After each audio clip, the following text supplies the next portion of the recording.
Hello again. As we get going, I feel like I need to apologize. I kind of left you hanging at the end of last week's Parenting Minute. So if you haven't watched it yet, you can check it out at the link in the caption for this video. So just go ahead. I'll wait.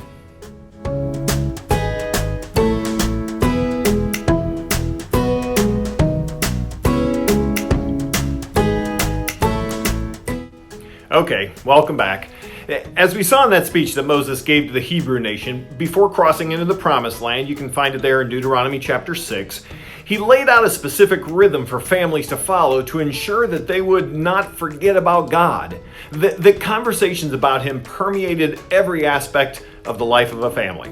He talks about 4 distinct times during the day that anyone listening would have been familiar with and that anyone listening would have experienced every single day. Take a look. Impress them, God's commandments, on your children. How? How do we do that? Well, you need to talk about them when you sit at home and when you walk along the road, when you lie down, and when you get up. 4 very specific time frames: when you sit at home, when you walk along the road, when you lie down, and when you get up. You do each of these things every single day, so don't waste an opportunity to focus on God and His goodness to you and the things He's asked you to do and to be. Make God a part of your rhythm. Well, what can that look like for you and your family?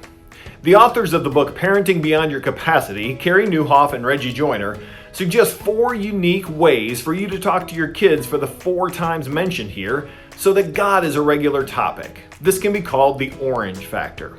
First, there is eating meals together. This is a perfect time to have a focused discussion. You have the opportunity in that place to be a teacher or a facilitator. And the idea here is for you to lead a discussion. Note, I didn't say lecture. A discussion around those things that your family considers to be a core value.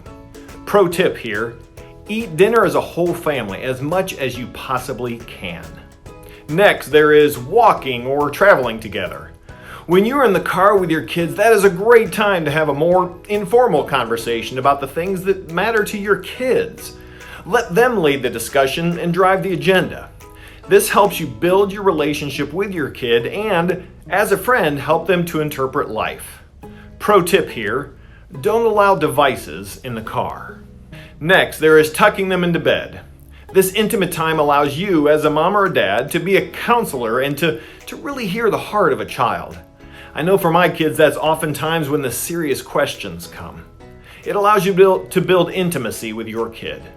Pro tip here, continue to tuck your kid in even when he or she is a teenager. Finally, getting up in the morning. You have a blank page. It's a new day. Yesterday is gone.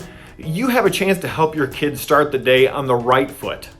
At this time, you are a coach, and your goal is to instill purpose in your son or daughter. Pro tip here, develop a mantra that you tell your kid every day that will stick with him or with her. Look, there is no magic wand to ensure that your kid will turn out perfect and will love God with their whole hearts. The idea is that you are having a quantity of quality conversations about things that matter the most. If you don't follow this pattern, that's fine. Find the pattern that works for you and your family, and especially your kids. You definitely don't want it to be something that your kids find to be a drag. I'll wrap up this episode with these words from Carey, Nieuwhof, and Reggie and allow this to be an encouragement to you as a parent. The goal is not to do everything, but to engage in doing something more. If one dad who hasn't been praying with his 10-year-old daughter starts praying with her, if one mom who hasn't connected with her teenage son convinces him she really cares, if one family that rarely discusses spiritual issues starts talking about God at dinner, even occasionally, if anything changes in the rhythm of the home to remind everyone that God is telling a story through their family, if something that is taught at church is creatively reinforced at home, it is more impacting than any parent can imagine. Create a rhythm. Thanks so much for being here this week. We'll see you next time.